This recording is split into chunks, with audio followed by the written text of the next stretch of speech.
Bom dia, pessoal. Bom dia. Em primeiro lugar, me perdoem pelo atraso.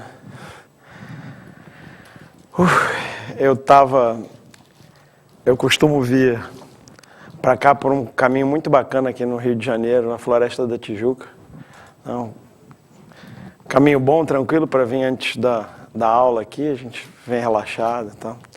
Só que hoje, quando eu estava no meio do caminho, tinha uma placa dizendo que o caminho estava interditado. Só que a placa já era lá em cima, lá em cima da serra. Depois que eu já estava, não sei, eu estaria já uns 15 minutos daqui. E eu acabei demorando mais, quase uma hora ou assim. Ok. Dar uma respirada é bom. Bom, tinha umas coisas de aulas anteriores, até da aula passada, tinha um exercício que a gente acabou resolvendo um pouquinho depois de desligarem a câmera. O pessoal que estava aqui junto comigo, a gente acabou resolvendo. Mas como a gente já perdeu tempo, eu vou entrar direto na aula 16 e deixa anota as dívidas aí, que em algum momento a gente volta a elas. Tá? A aula 16 é muito importante. Bom, alguém está dizendo que a aula passada era 16, mas acho que a aula passada era 15. Né? Então tá. A aula 16 ela é muito importante porque a gente começa a falar das transformações geométricas.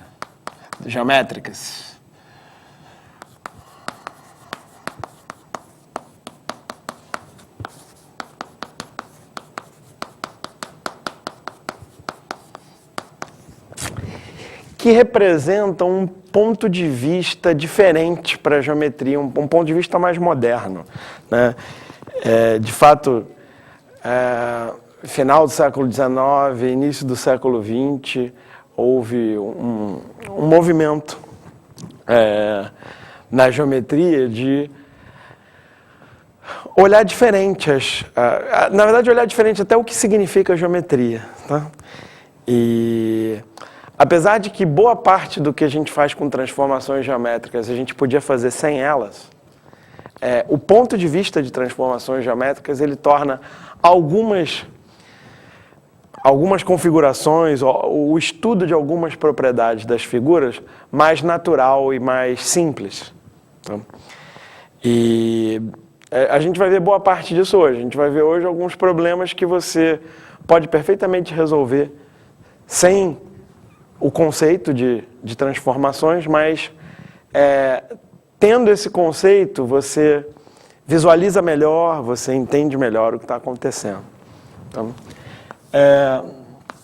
e a gente começa hoje falando de translação.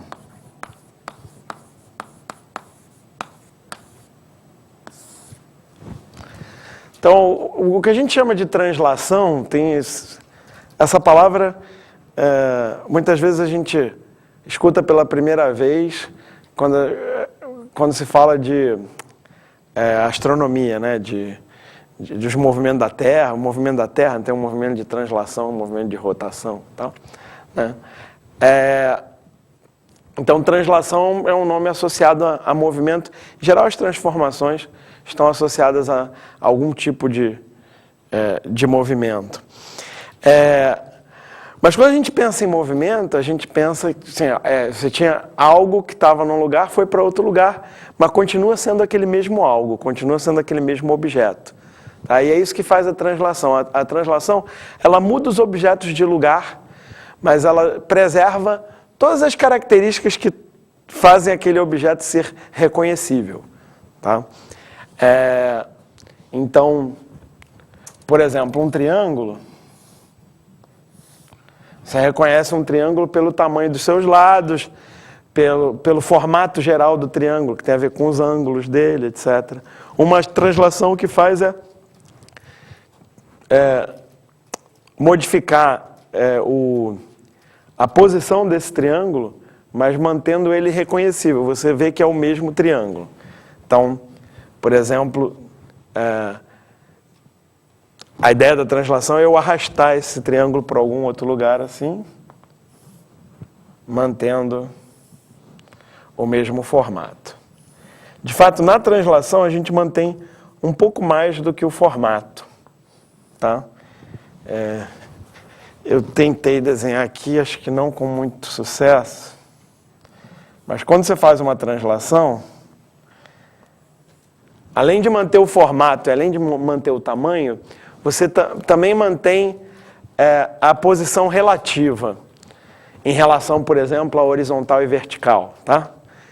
Ou, em outras palavras mais simples, se esse triângulo é ABC e o vértice A foi levado no vértice A', o vértice B foi levado no vértice B', o AB e o A'B' vão ser paralelos.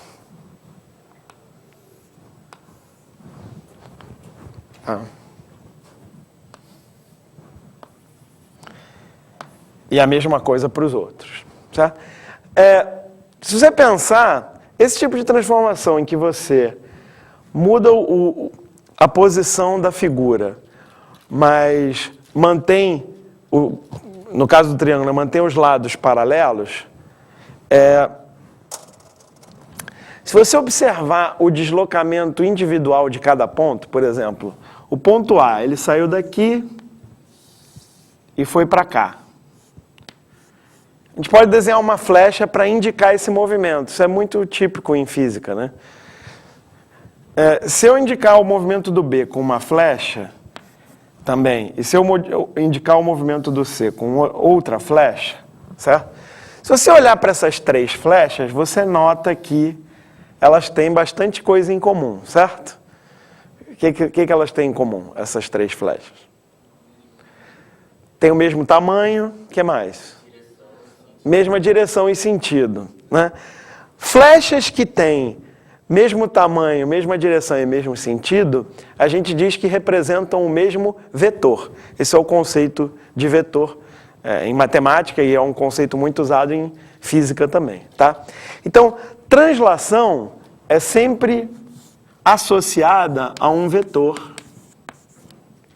Chamar o vetor de V.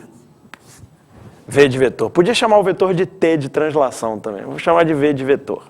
Tá? Então, para eu transladar uma figura, um ponto, um objeto, mediante um vetor V, o que eu faço é realizar com cada ponto desse objeto o movimento sugerido pelo vetor V. Certo? Então, claro, se o vetor V está pré-definido, e é esse aqui, eu sou capaz de pegar qualquer ponto do plano, né, se tiver um outro ponto aqui, P, eu sou capaz de executar com esse outro ponto o movimento sugerido por esse vetor. Que significa fazer o quê? Significa traçar uma reta paralela a qualquer representante do vetor, certo? Eu desenho uma reta paralela, eu meço sobre essa reta paralela o mesmo tamanho do vetor V, então eu posso pegar meu compasso aqui, abrir aqui e carregar para cá, certo? E isso seguindo o mesmo sentido, né? Quer dizer, do P para o P', para o resultado da translação, do P para o P', eu tenho que seguir o mesmo sentido que já está pré-definido pelo vetor V. Ok? Então, uma translação, ela fica definida pelo seu vetor, certo? Então, dado um vetor, a translação fica definida. E qual é a propriedade principal da translação? Bom, qualquer segmento, ou se você transladar dois pontos, o segmento original é paralelo e tem o mesmo, né, comprimento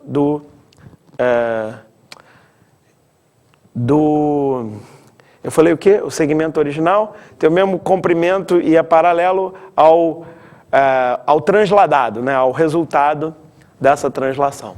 Tá? Enfim, a gente deveria demonstrar isso, mas assim, antes da demonstração vem, nesse caso, esse é o tipo de teorema que você acredita nele antes de demonstrar, certo? Você enxerga ele antes de demonstrar. A demonstração é simplesmente que isso forma um paralelogramo, não é isso? Sim. Então você tem dois pontos A e B. Você translada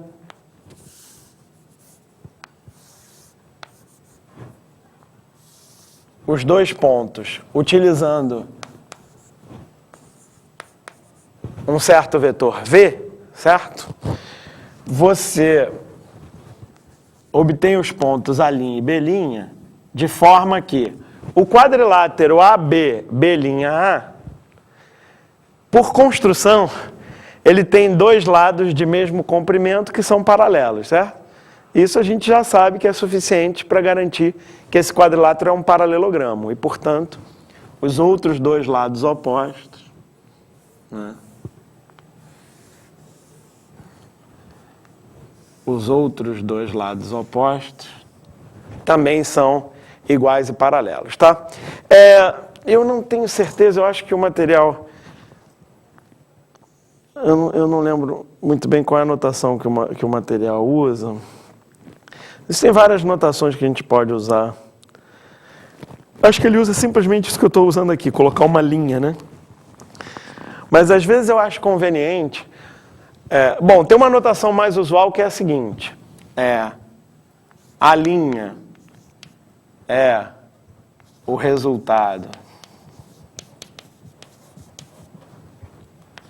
da translação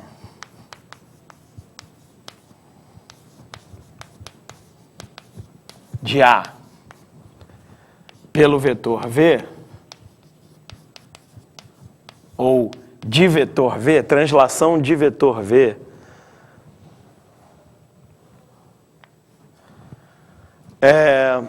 quando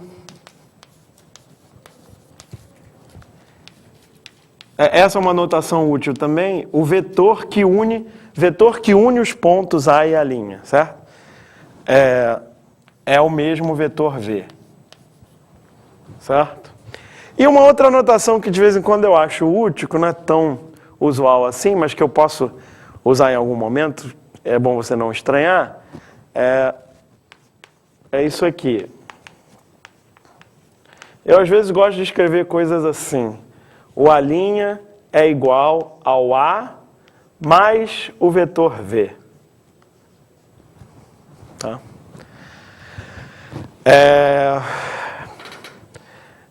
Isso num certo sentido, é uma espécie de abuso de linguagem, porque somar ponto com vetor pode não ser muito claro. A gente costuma somar vetores, né?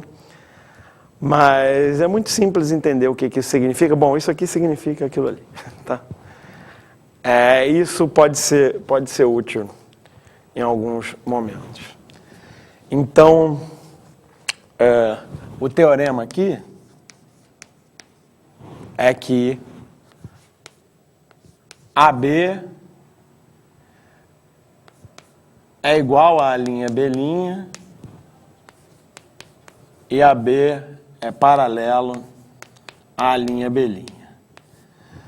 Tá? Notação que eu gosto de usar, o AB sem nenhum símbolo quer dizer a medida do segmento. E com o símbolo quer dizer o segmento. Apesar de que às vezes eu escrevo o segmento AB e aí eu não ponho o símbolo porque está escrito já, né? Tá. Então esse é o teorema que, bom, é muito simples. E, a menos que eu esteja enganado, tem muito mais de teoria que a gente precisa sobre translação, não. O que a gente precisa é aprender a identificar oportunidades de usar translação ou como translação pode ser útil. Tá? Então, deixa eu começar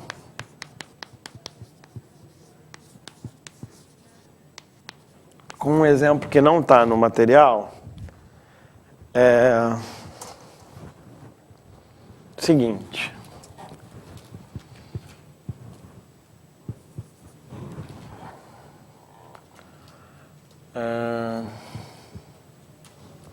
Um exemplo de desenho geométrico.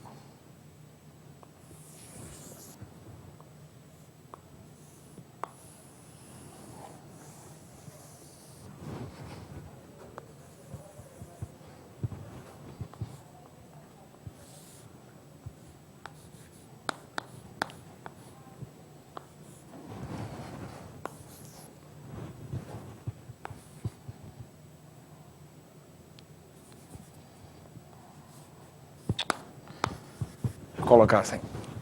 Então, dados o segmento AB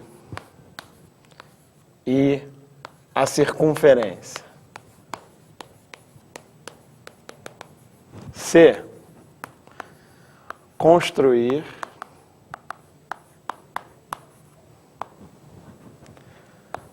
uma corda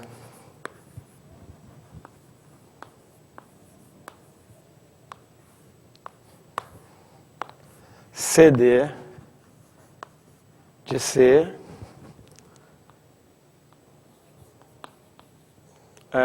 tal que aquilo que está lá. Eu quero que CD seja paralelo a AB, que é dado, e quero que tenha o mesmo comprimento. Tá? E aí? Ideias de como resolver esse problema. Aparece lá no seu papel, tem lá no seu papel uma circunferência e o segmento. Tá? Você quer dar um jeito de desenhar uma corda aqui na circunferência que imite aquele segmento, não só no tamanho como na direção, tá? E aí? Alguma ideia de como fazer isso?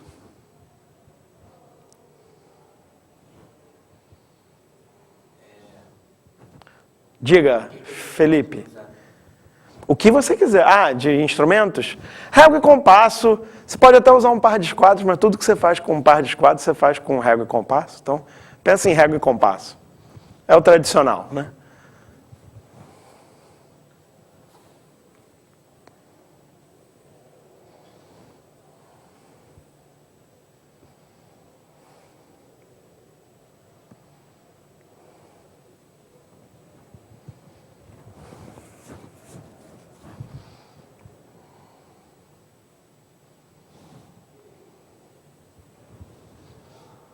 Não precisa usar translação, não, apesar da aula ser de translação. Como eu disse no início da aula, quase tudo que a gente faz com transformações geométricas pode ser feito sem elas. Mas, às vezes, pensar... essas transformações, eu acho que elas nos dão uma forma de pensar que pode ser útil na hora de resolver problemas. Mais do que...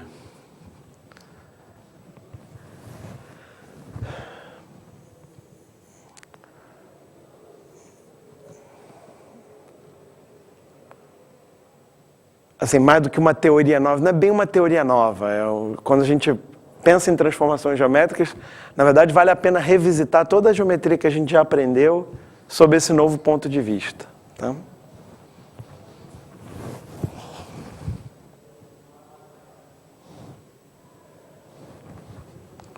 Então, se você tem dúvida, faz uma figurinha de análise.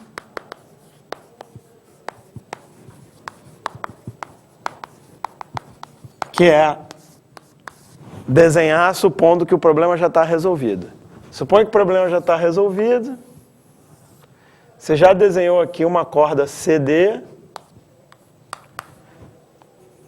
que tem o tamanho esperado e é paralelo ao AB, certo?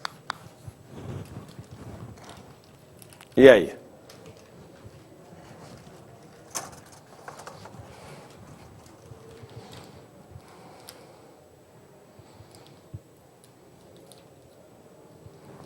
Não? Bom,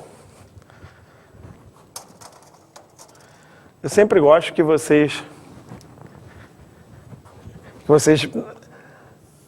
não necessariamente resolvam, mas se vocês pelo menos pensarem um pouco no problema antes de eu fazer, é melhor. E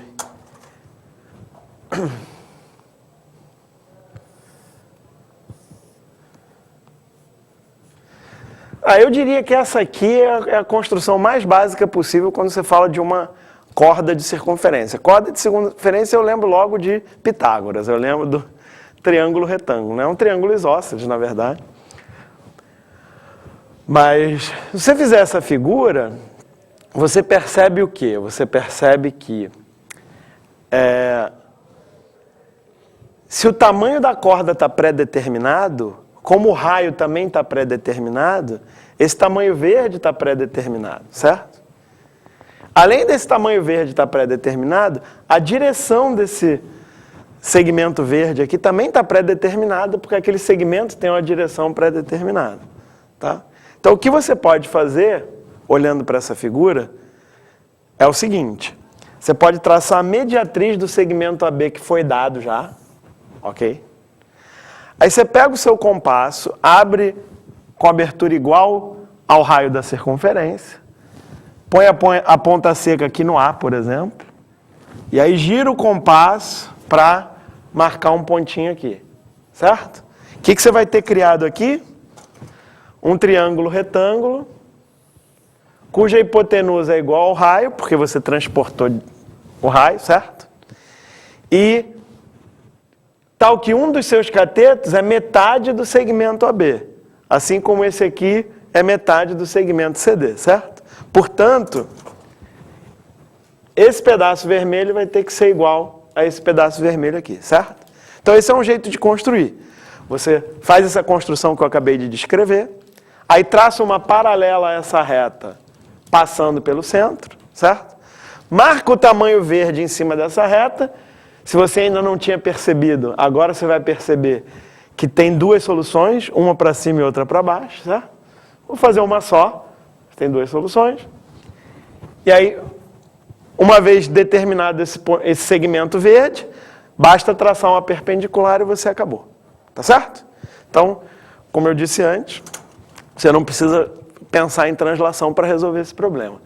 Mas, poxa, esse problema tem uma cara de translação, né? Porque o que ele fez foi te dar um segmento e quer que você crie outro segmento que seja paralelo e de mesmo tamanho. Então, tem bastante cara de translação. Como é que a gente pode resolver esse problema usando o conceito de translação? Bom, assim. Tá? Seja V o vetor definido por A e B nessa ordem, tá? Ok? O ponto D, ele tem que ser o resultado da translação do ponto C através do vetor V. Concordam? Tá? Acontece que o que você sabe sobre o ponto C? Você não sabe onde está o ponto C ainda, certo? Mas você conhece um lugar geométrico do ponto C. Você conhece uma figura sobre a qual o ponto C tem que estar. O ponto C tem que estar sobre a circunferência, certo? Tá. Então, o ponto C pertence à circunferência, certo? O que você conclui dessas duas informações?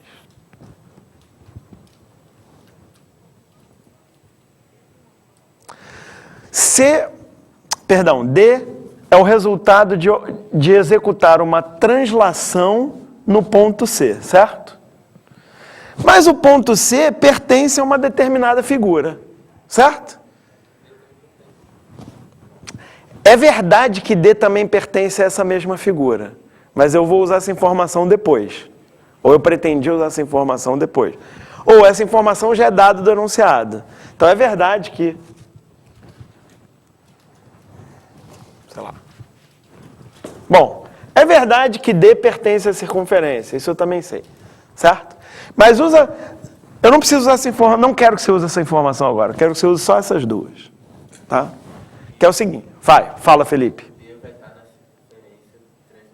É isso aí, né? Isso é muito comum quando a gente usa transformações, que é assim, eu não sei onde está o ponto C, mas eu sei que está na circunferência. Eu não sei onde está o ponto D, mas eu sei que ele é o transladado de C, certo? Bom, então, se eu transladar a circunferência inteira, onde tem que estar o C, eu vou obter uma figura onde tem que estar o D, certo?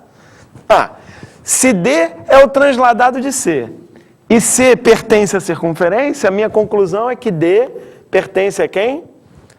Ao transladado da circunferência, que eu Aí eu vou fazer mais um abuso de notação, vou fazer a figura inteira mais o vetor V. E você vai entender o que eu quero dizer, não vai? O que eu quero dizer com isso? Que todos os pontos da figura vão ser transladados pelo vetor V. Tá ok? Tá? Ok. Mas além disso, além de saber que o D pertence ao transladado da circunferência C pelo vetor V, eu sei que D também pertence à circunferência C, certo? Então eu achei dois lugares geométricos para o D. Ele tem que estar na circunferência e ao mesmo tempo tem que estar no transladado da circunferência, no resultado de fazer a translação na circunferência. Isso nos dá uma outra solução para o problema, certo? Então, eu deixei misturado aqui, mas tem uma primeira solução, desenhada aqui, rapidinho. Tem uma segunda solução que, além de estar desenhada, está um pouco mais bem explicada, que começa aqui.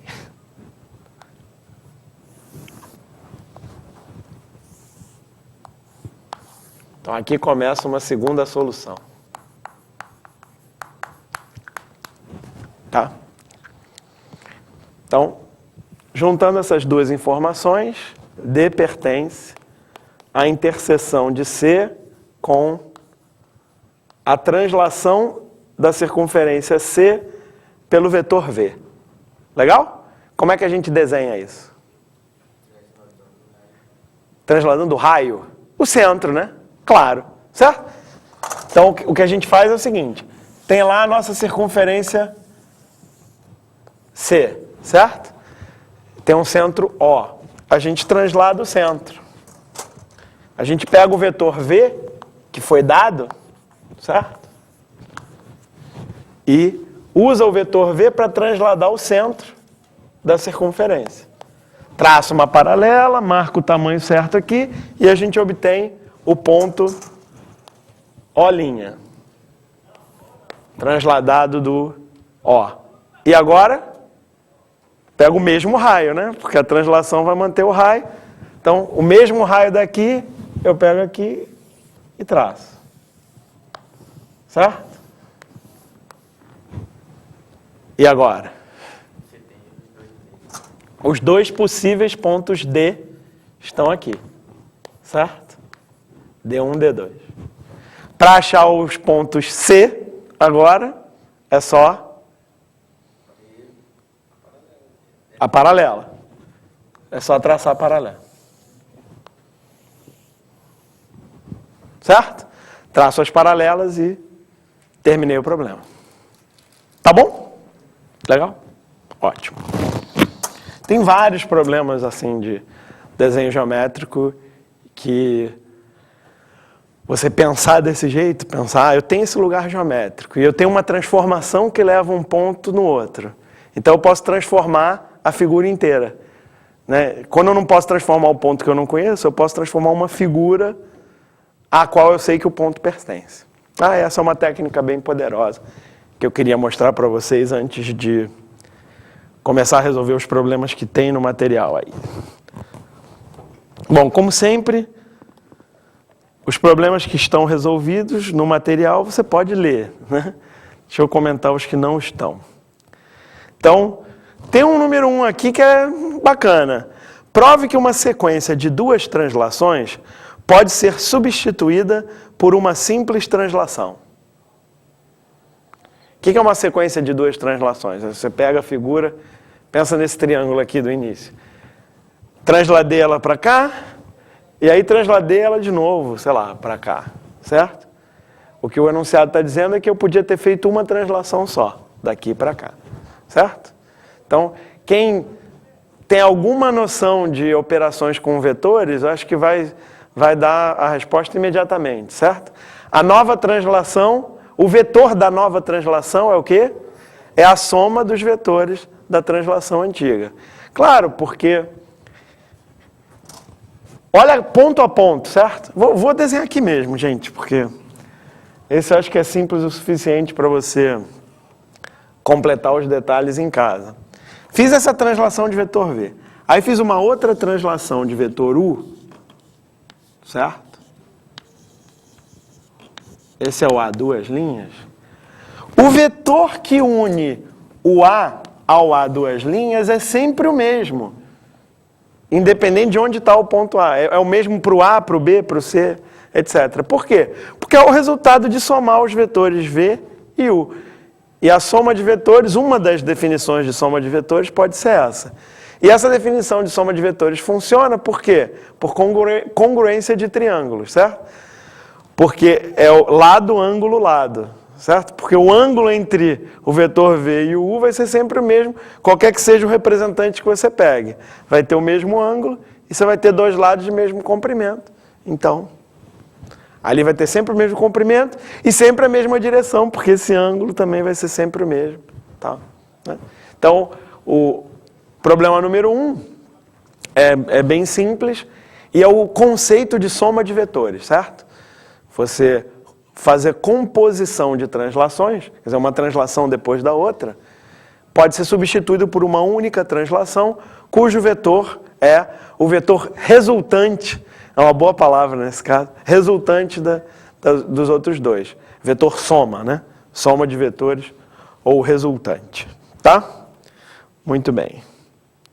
Vamos ver o problema 2. Eu vou ter que falar o enunciado, pelo menos para o pessoal que está aqui, porque o material não veio. E aí o pessoal que está assistindo no vídeo também, apesar de que pode acompanhar aí no material, mas também vocês podem ouvir o enunciado agora. Tá, então eu vou ler. Seja ABCD um trapézio com BC paralelo a AD. E seja M a interseção das bissetrizes dos ângulos A e B. Além disso, seja N a interseção das bissetrizes dos ângulos C e D. Eu sei que provavelmente você já está perdido, mas eu recomendo que sempre você leia um enunciado, leia ele até o fim primeiro, depois você volta. Então, prove que 2mn é igual a...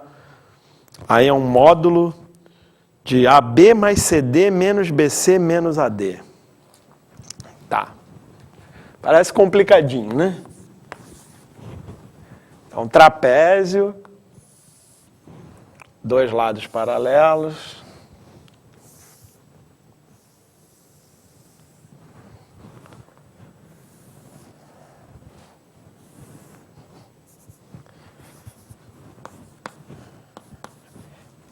Os lados paralelos são BC e AD, se eu me lembro bem. E aí ele traça as 4 bissetrizes, na verdade, as 4 bissetrizes internas do quadrilátero. Então,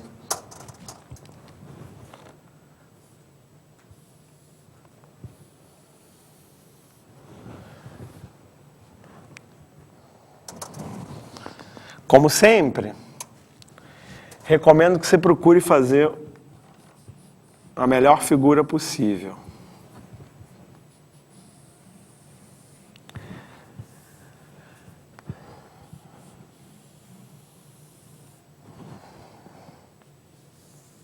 Aqui, por exemplo, se você faz uma boa figura usando régua e compasso ou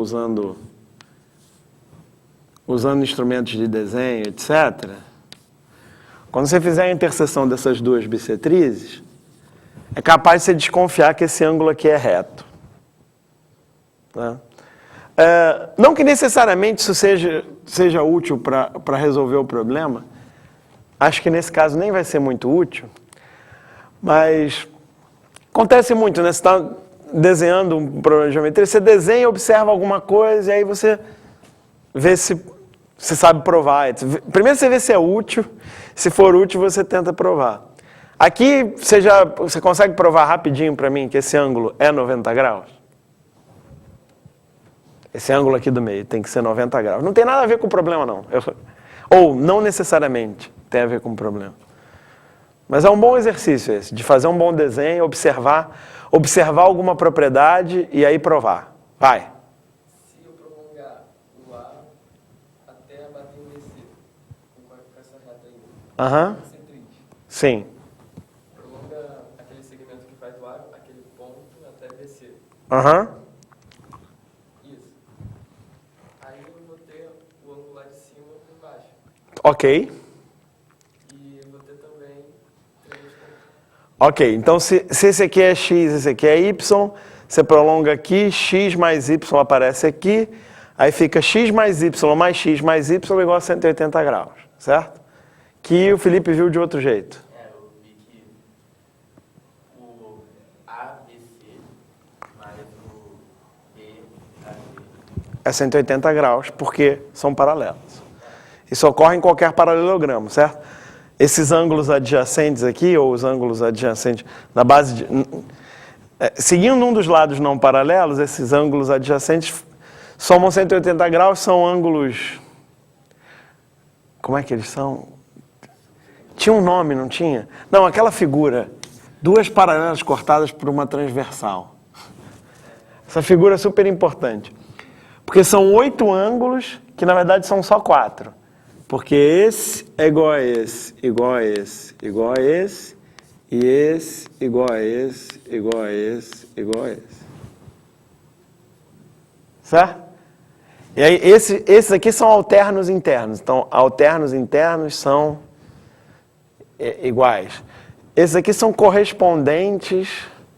São correspondentes. Colaterais internos, é isso. Colaterais internos.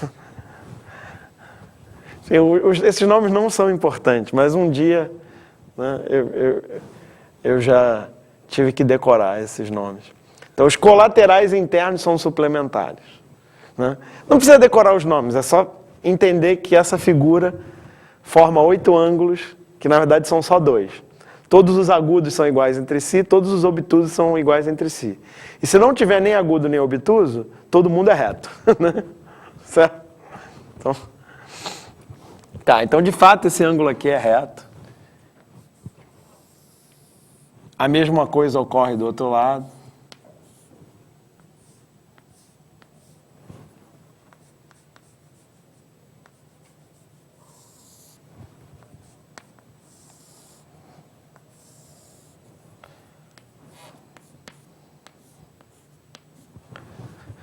Isso aqui também vai ser um ângulo reto.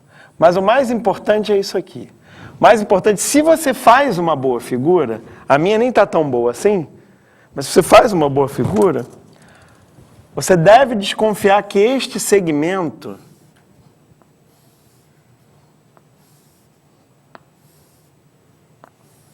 que une o M ao N é paralelo aos lados.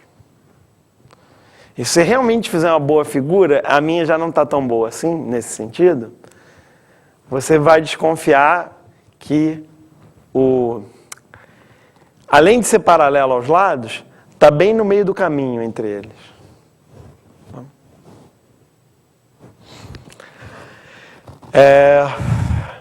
Bom, eu sei que a paralela está no meio do caminho porque eu estou pensando nas circunferências ex-inscritas. A gente já viu elas aqui nesse curso em algum momento. Não é bem... sim, eu estou pensando nas circunferências ex-inscritas, apesar de que aqui seriam circunferências ex-inscritas a uma coisa que não é um triângulo, já que esses dois lados são paralelos, então eles não vão se encontrar aqui. Mas é uma coisa parecida com circunferências ex-inscritas. Na verdade, quando a gente vê encontro de bissetrizes, dá para lembrar dessas circunferências que são tangentes e tal, né? E, de fato, que propriedade você sabe do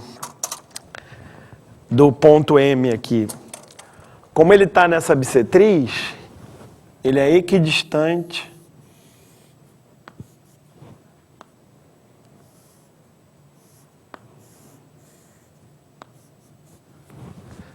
dos lados desse ângulo. Então, esse tamanho é igual a esse. Minha figura não está boa. Essa minha bissetriz não está muito legal, tá vendo? E, analogamente, como está nessa bissetriz, isso é igual a isso. Mas, então, os três são iguais. Tem uma circunferência aqui tangente a essas três retas, certo? Que é uma circunferência ex-inscrita a um triângulo degenerado aqui. Porque não é um triângulo, porque esses dois não se encontram, certo? Mas lembra a circunferência ex-inscrita aqui, tá? E analogamente do lado de lá, certo?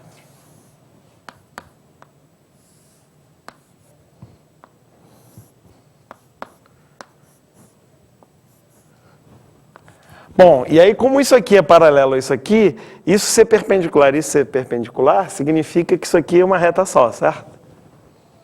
E significa que isso aqui também é uma reta só. E aí, pô, esses 6 segmentos iguais aqui, eles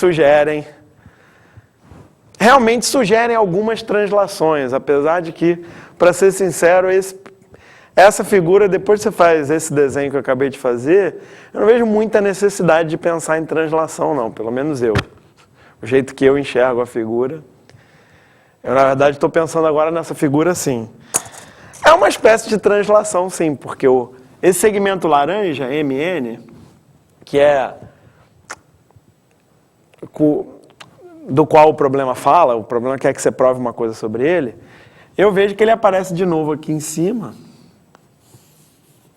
e que ele aparece de novo aqui embaixo, certo?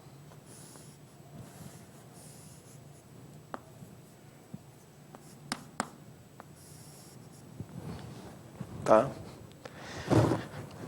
Então isso aqui tem tamanho MN, isso aqui tem tamanho MN, isso aqui tem tamanho MN.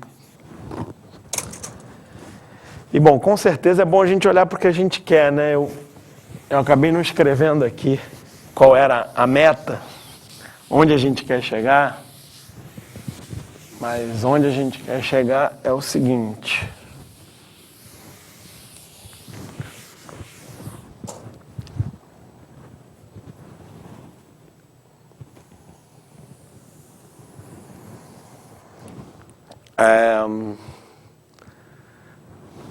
Então, o problema é provar que 2mn é igual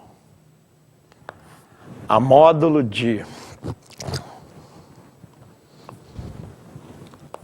AB mais CD menos os outros dois lados, né? Menos BC menos AD.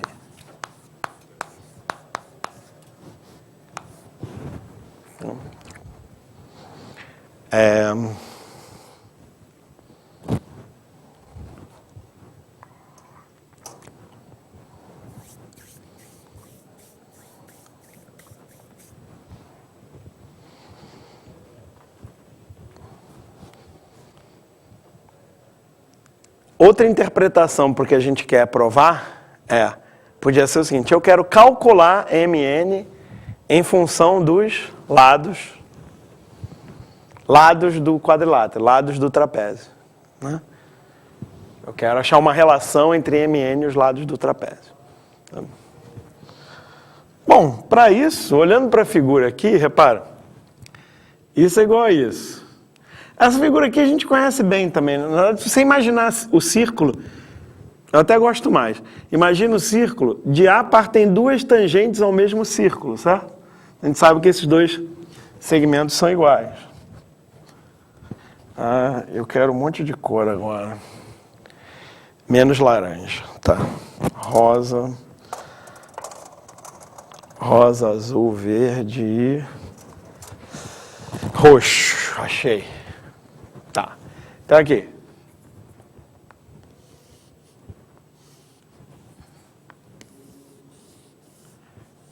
Esse segmento é igual a esse. Analogamente, esse é igual a esse.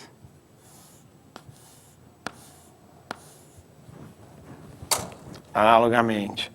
Não, verde aqui. Verde não é bom. Tem um marrom aqui também. Pronto.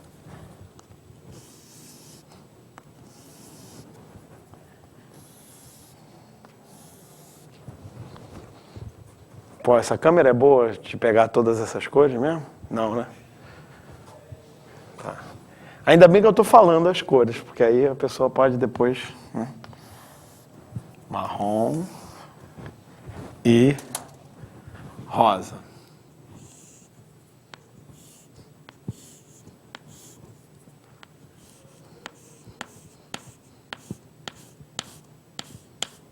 Tá?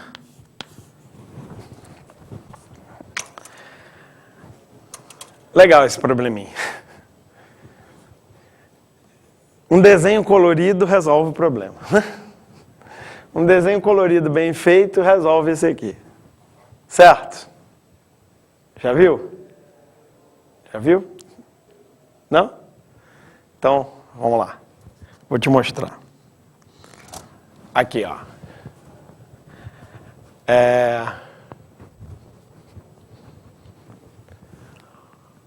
Roxo, azul, rosa, marrom, ali. Roxo, azul, rosa, marrom é AB mais CD, tá? Né? Isso é roxo, azul, rosa, marrom. E quem é o BC mais AD? É roxo, azul, rosa, marrom mais 2 laranjas. Né? Certo? Então eles são quase iguais. A diferença entre eles são 2 laranjas. Certo? Tá, por que tem esse módulo aqui? Essa é a minha última pergunta. Mas enquanto isso eu vou escrever, tá?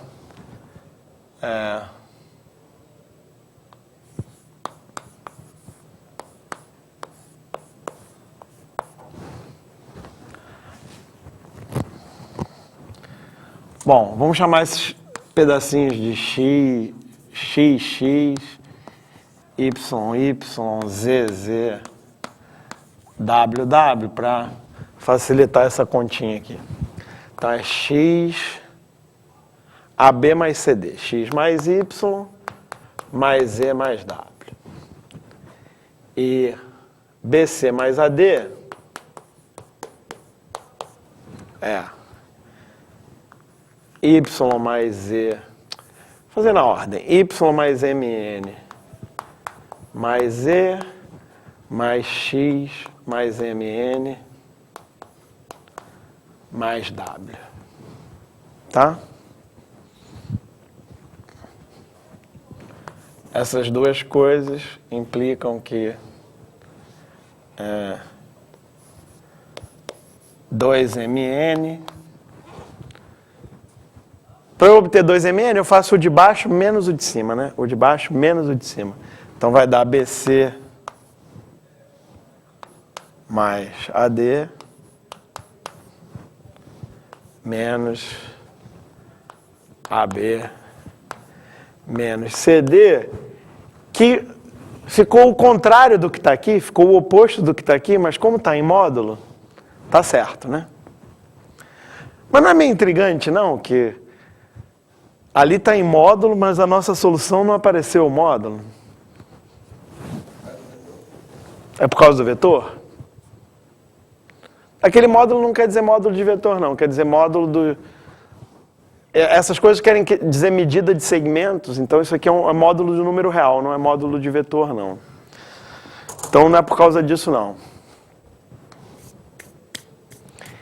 Isso é porque, como eu disse, esse é um problema que você resolve só com a figura colorida, certo?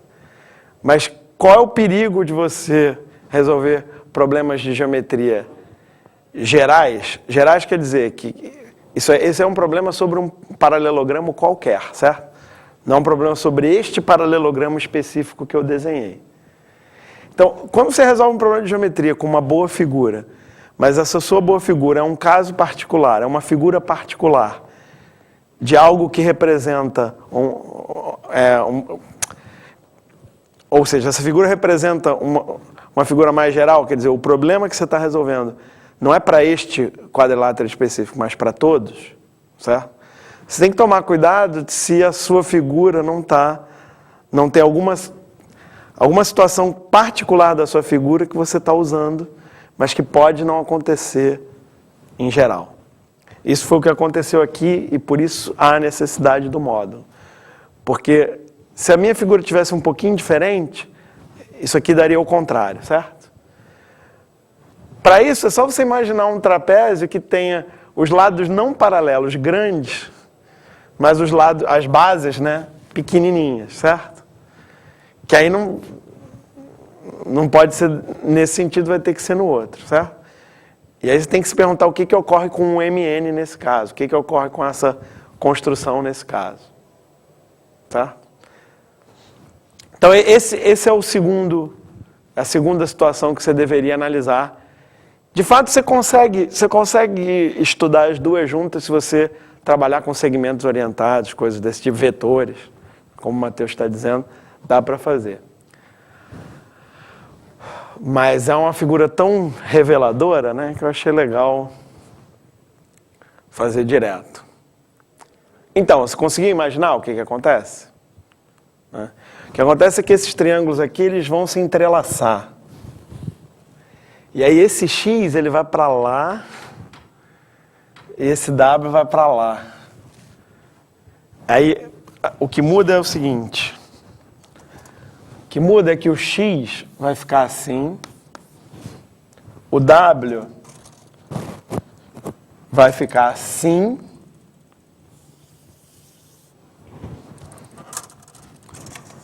e o MN é isso aqui.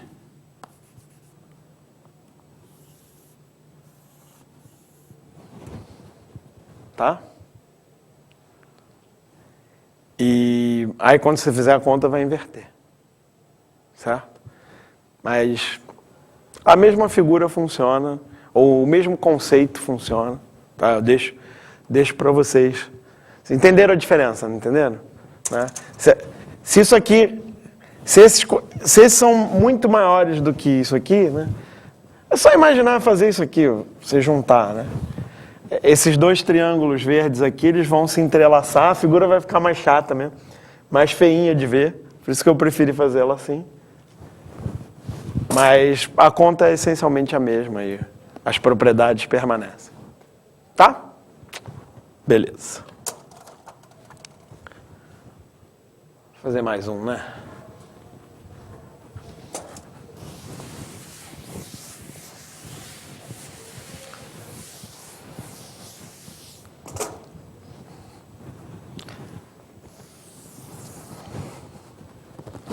Acho que eu vou pular o 3, porque eu gostei do 4.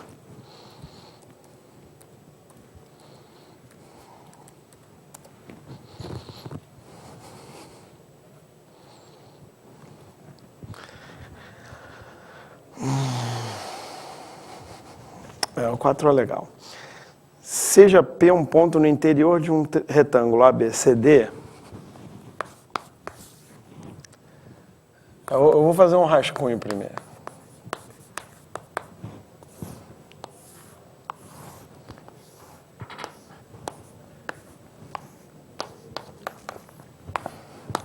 Fala de um retângulo ABCD, P é um ponto no interior, e aí PBC, P é um ponto no interior. PBC mais APD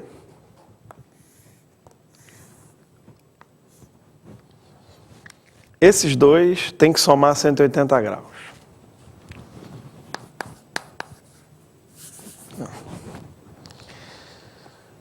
Isso.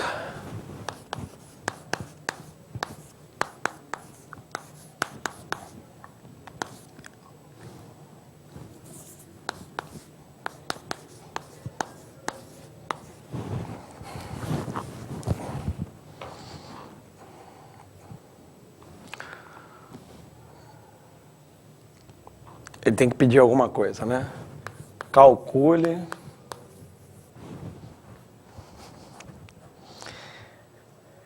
BCP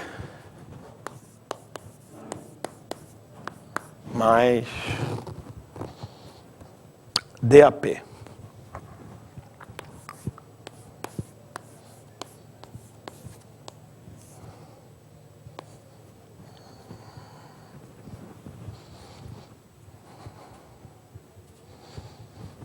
Isso mais isso.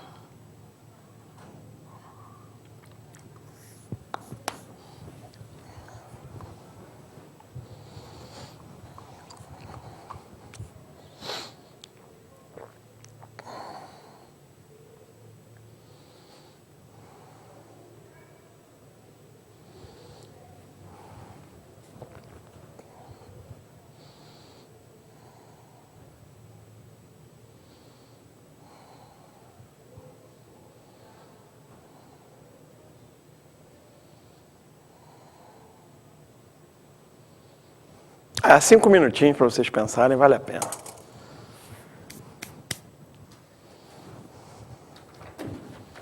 Que me pediram para não avançar muito do horário hoje. É 3h30 ou 3h40? O horário teórico. Ou é 3h20? Eu acho que é 3h30. Tá. Então.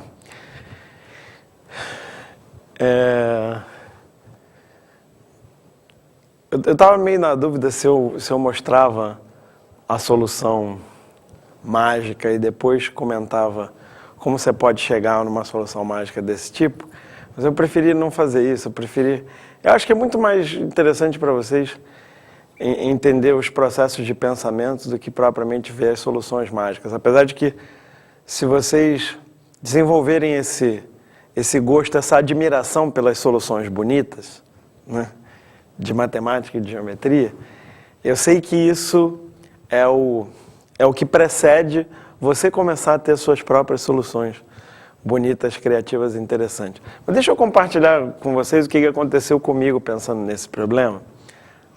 Eu estava pensando nesse problema e eu estava meio enrolado. Estava me incomodando esses... Porque, claro, eu primeiro, como todos vocês, eu fiz um rascunho à mão, assim. E, na verdade, no momento que eu estava pensando nesse problema, eu não estava quietinho no meu escritório ou na minha casa e tal. Eu estava na rua com um pedaço de papel, uma caneta, fazendo as coisas à mão, assim. E estava me incomodando. Porque eu gosto de pensar em geometria com boas figuras, né? Na medida do possível. E estava me incomodando, tipo, esse ângulo mais esse 680 graus, como é que eu uso isso, né? E para começar, como é que eu faço um desenho? Como é que eu faço um desenho que, mesmo que seja à mão, um desenho que mais ou menos reproduza isso, sabe? E eu estava com essa dificuldade, eu falei, tá bom, se eu tivesse os meus instrumentos de desenho, como eu faria? E aí, Matheus, se você tivesse os instrumentos de desenho, como você faria? Você tem um... Eu acho que vou desenhar o retângulo deitado, não sei. Você tem um retângulo. Você quer achar um ponto tal que esses dois ângulos somem 180 graus, né? E aí?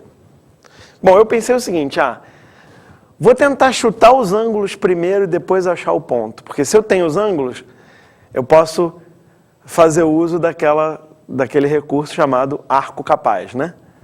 Se eu já tenho... Então, eu falei, chuto aqui dois ângulos, certo? Que somam 180 graus. Eu teria que desenhar os arcos capazes. Esses arcos capazes teriam que se encontrar aqui no meio. Eles poderiam ou não se encontrar, né? Mas aí, se não se encontrar, eu chuto outro, eu tento. Vou tentando até... E aí, o que eu pensei, fiz,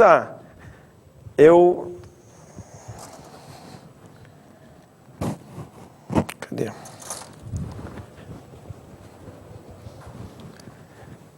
Se eu desenhar o arco capaz desse ângulo agudo aqui, arco capaz de um ângulo agudo é um arco aqui assim, né? Tá? Deveria parecer mais com uma circunferência. Tá? Então, esses pontos aqui vão ter o ângulo, vão ter esse ângulo aqui em relação a esse lado, tá? E aí, o ângulo em relação ao outro lado é o outro arco capaz. É o arco capaz do suplementar dele. O arco capaz de um ângulo obtuso já é um troço mais ou menos assim, certo? Aí eu vou fazer com a mesma cor, de propósito.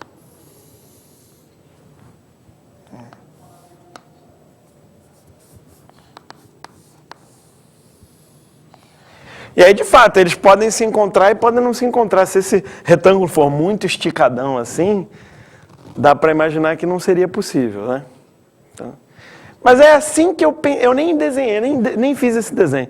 Assim que eu pensei nisso, como eu poderia construir Assim que eu pensei como é que eu poderia construir, aí eu entendi. Talvez ajudado pelo fato do título da aula ser translação, não tenho certeza, mas acho que mesmo que o título não fosse esse, quando eu visualizei esses dois pedaços de circunferência assim, me deu uma vontade de juntar os dois, né? Porque esses dois são pedaços de uma mesma circunferência, concorda? Já que os ângulos têm que somar 180 graus, certo? Né? Quando você tem uma mesma circunferência, que é assim, o de cima é o arco capaz de um ângulo e o de baixo é o arco capaz do suplementar, certo? Então esses dois pedaços de circunferência, eles se encaixam. E qual é um jeito bom de encaixá-los? É desenhar esse aqui, aqui. Qual a transformação legal que faz isso? Que pega essa meia-lua aqui e leva ela para lá. Uma translação, né? E se você fizer uma translação aqui, você obtém um círculo só.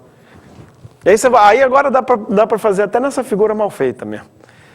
Se você fizer a translação desse triângulo para cá, né? Você monta um quadrilátero inscritível aqui, porque a soma desses... Agora, viu que legal? Quer dizer, esse problema foi criado com um quadrilátero inscritível quebrado. A gente tem que consertar ele. A gente conserta e o problema está resolvido. Porque aí, agora, como isso aqui foi transladado para cá, aqui tem um paralelogramo, tá vendo?